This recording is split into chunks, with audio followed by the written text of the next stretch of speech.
भारत, रंगों से भरा देश, प्राचीन ज्ञान और अलग अलग धर्म। हिमालय की बर्फीली चोटियों से लेकर दक्षिण के धूप से सराबोर समुद्र तटों तक भारत एक ऐसा राष्ट्र है जो अपनी विविधता पर गर्व करता है। सदियों से हिंदू, मुस्लिम, सिख, ईसाई और अन्य धर्मों के लोग कंधे से कंधा मिलाकर रहते हैं, जो संस्कृति और परंपरा का एक समृद्ध ताना बाना बुनते हैं। यह सह अस्तित्व केवल सहिष्णुता की बात नहीं है, बल्कि उन मतभेदों का उत्सव है जो सामाजिक ताने को समृद्ध करते हैं। हालांकि इस सामंजस्यपूर्ण सह अस्तित्व को अक्सर सामाजिक और राजनीतिक परिवर्तन की हवाओं ने परखा है। सत्ता, पहचान और मान्यता के लिए संघर्ष ने कभी कभी टकराव और संघर्ष को जन्म दिया है, जो विविधता में एकता के मूल सिद्धांत को चुनौती देता है। बाबरी मस्जिद और राम मंदिर विवाद की कहानी ऐसा ही एक इम्तिहान है, जो शांति की नाजुकता और आस्था की स्थायी शक्ति की कठोर याद दिलाता है। यह संघर्ष केवल जमीन के एक टुकड़े के बारे में नहीं है, यह गहरे ऐतिहासिक, सांस्कृतिक और धार्मिक अंतर्धाराओं का प्रतिबिंब है।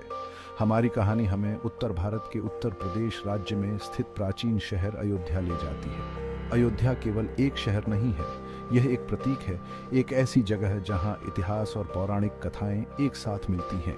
पौराणिक कथाओं और इतिहास में डूबा हुआ अयोध्या हिंदू धर्म में पूजनीय देवता भगवान राम का जन्म स्थान माना जाता है। यह शहर दुनिया भर के लाखों हिंदुओं के दिलों में एक खास जगह रखता है।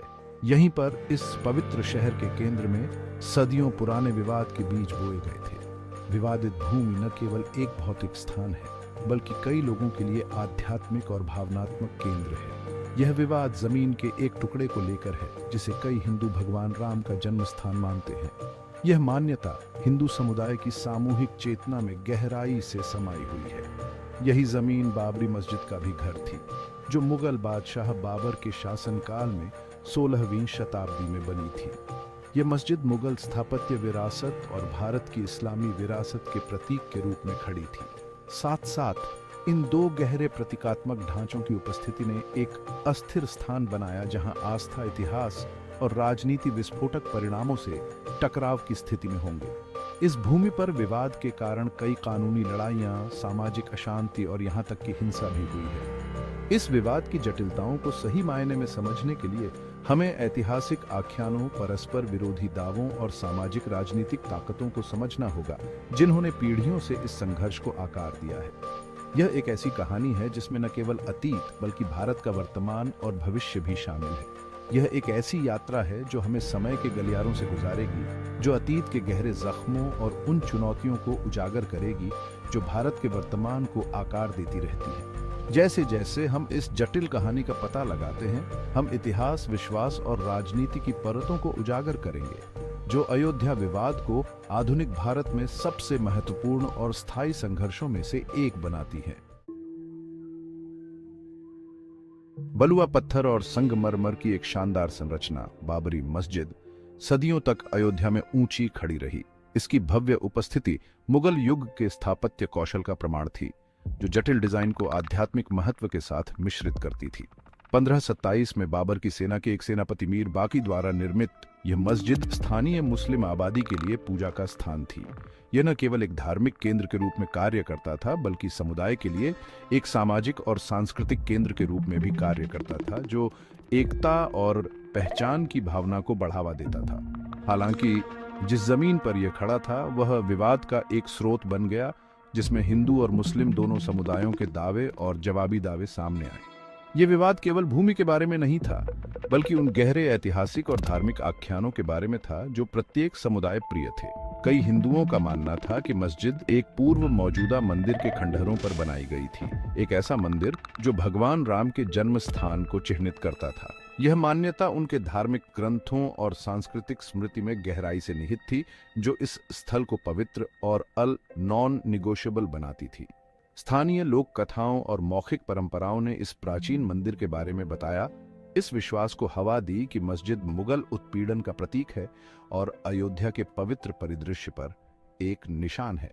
ये कहानियां पीढ़ियों से चली आ रही हैं, जो समुदाय की पहचान और सामूहिक स्मृति का एक अभिन्न अंग बन गई हैं। दूसरी ओर मुस्लिम आख्यानों ने इस बात पर जोर दिया कि मस्जिद बाबर की सेनाओं द्वारा कानूनी रूप से अधिग्रहित भूमि पर बनाई गई थी। उन्होंने इस क्षेत्र में अपनी उपस्थिति की ऐतिहासिक निरंतरता और साइट पर अपने धार्मिक व्यवहार की वैधता पर जोर दिया।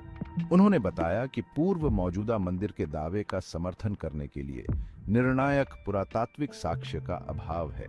वर्षों से की गई खुदाई और अध्ययनों के मिश्रित परिणाम मिले हैं। इस बहस को हमेशा के लिए सुलझाने के लिए कोई निश्चित प्रमाण नहीं है। उन्होंने तर्क दिया कि ऐतिहासिक रिकॉर्ड पूजा स्थल के रूप में साइट पर उनके अधिकार का समर्थन करता है। मुगल काल के दस्तावेजों और खातों ने मस्जिद के महत्व और मुस्लिम समुदाय द्वारा इसके निर्बाध उपयोग पर प्रकाश डाला। स्पष्ट ऐतिहासिक दस्तावेज की कमी ने केवल विवाद को तेज करने का काम किया। प्रत्येक पक्ष ने अपने अपने दावों का समर्थन करने के लिए उपलब्ध साक्ष्यों की व्याख्या की, जिससे एक जटिल और अक्सर विवादास्पद संवाद हुआ। समय बीतने के साथ साथ तथ्य और किंवदंती के बीच की रेखाएं धुंधली होती गईं, जिससे सच्चाई को गहरी आस्था से अलग करना मुश्किल होता गया। जैसे जैसे पीढ़ियां बीतती गईं, आख्यान और अधिक मजबूत होते गए। प्रत्येक समुदाय इतिहास के अपने संस्करण पर कायम रहा। इस अस्पष्टता ने 19वीं सदी के अंत और 20वीं सदी की शुरुआत में बढ़ते धार्मिक तनाव के साथ मिलकर विवाद को बढ़ाने के लिए एक उपजाऊ जमीन तैयार की।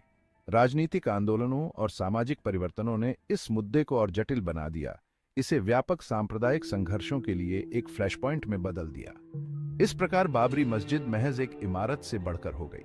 यह दो समुदायों के बीच स्थायी संघर्ष का प्रतीक था।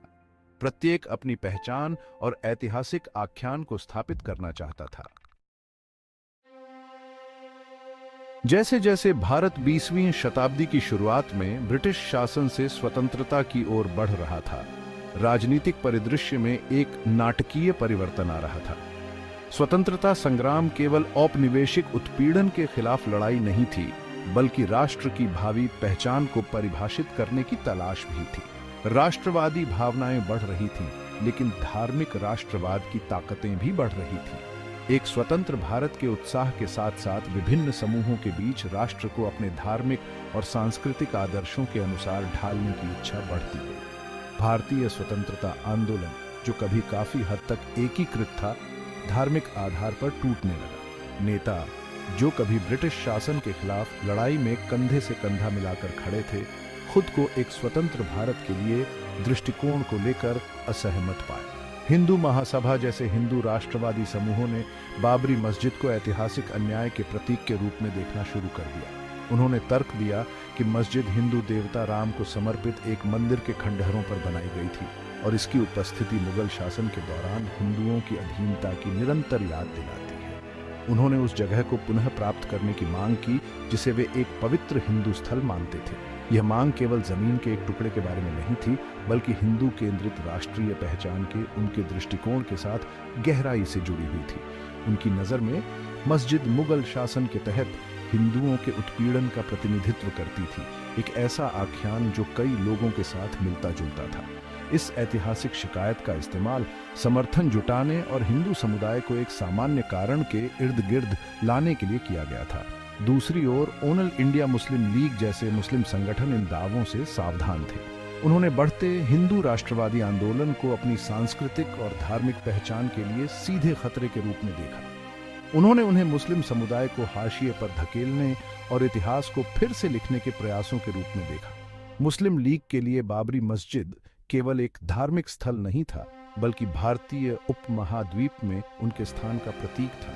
उनके लिए मस्जिद केवल पूजा का स्थान नहीं था, बल्कि तेजी से बदलते भारत में उनकी सांस्कृतिक और धार्मिक पहचान का प्रतीक थी। यह क्षेत्र की समृद्ध संस्कृति में उनकी ऐतिहासिक उपस्थिति और योगदान का प्रतिनिधित्व करता है। आजादी के कगार पर खड़े देश की बेचैनी से भरे राजनीतिक माहौल ने स्थिति को और भी बदतर बना दिया।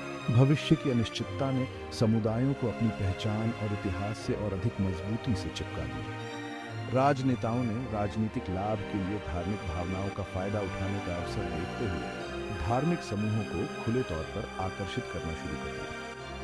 उन्होंने वादे किए और ऐसे रुख लिए जिससे धार्मिक विभाजन और गहरा होता गया, इस उम्मीद में कि वे वोट और समर्थन हासिल कर सकें। धार्मिक राजनीति के इस खतरनाक खेल ने विवाद की आग को भड़का दिया, इसे राष्ट्रीय चेतना के दायरे में और आगे बढ़ा दिया। इस अवधि के दौरान बोए गए विभाजन के बीजों का स्थायी प्रभाव पड़ेगा, जो आने वाले दशकों तक भारतीय राजनीति और समाज की गति को आकार देगा।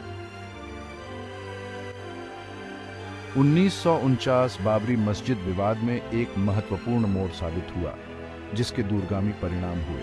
उसी साल दिसंबर में भगवान राम की मूर्तियों को चुपके से मस्जिद के अंदर रख दिया गया था। अंधेरे की आड़ में की गई इस हरकत ने विवाद को एक ऐतिहासिक बहस से एक पूर्ण संकट में बदल दिया।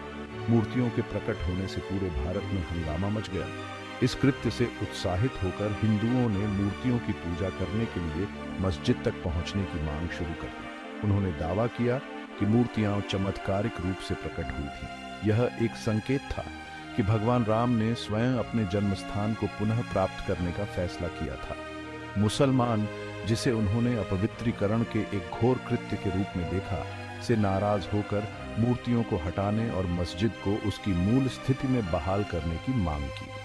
सरकार खुद को एक अभूतपूर्व चुनौती का सामना करते हुए पाई। अयोध्या में स्थिति दिन ब दिन तनावपूर्ण होती जा रही थी। सांप्रदायिक हिंसा के डर से स्थानीय प्रशासन ने मस्जिद के द्वार बंद कर दिए, जिससे हिंदू और मुसलमान दोनों को प्रवेश करने से रोक दिया गया।